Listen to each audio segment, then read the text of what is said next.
ইনকিলাব মঞ্চের আহ্বায়ক ওসমান হাদির জানাজা শেষে একদল মানুষ সংসদ ভবনের দৌড়ে ঢোকার চেষ্টা করলে আটকে দেয় আইন শৃঙ্খলা বাহিনী। বেলা 2:30টার দিকে পুলিশের ব্যারিকেড ভেঙে তারা ভেতরে ঢোকার চেষ্টা করে। যদিও পুলিশ, র্যাব, বিজিবি ও সেনাবাহিনীর অতিরিক্ত ফোর্স মোতায়েন ছিল পুরো সংসদ ভবন এলাকা জুড়ে। বিস্তারিত হাকিম মাহির রিপোর্টে।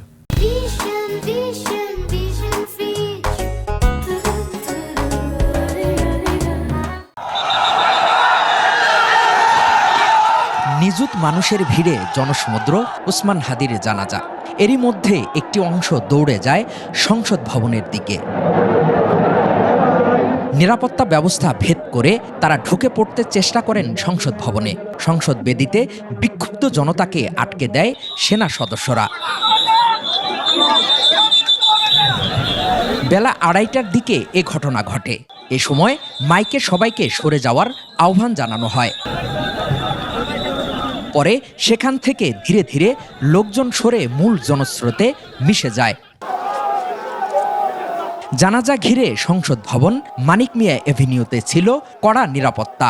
জানাজায় অংশ নেন প্রধান উপদেষ্টা ডক্টর মোহাম্মদ ইউনূস। এতে বিএনপি, জামায়াতে ইসলামী ও এনসিপি সহ বিভিন্ন রাজনৈতিক দলের শীর্ষ নেতারাও অংশ নেন। হাকিম মাহি, 21 টেলিভিশন, ঢাকা।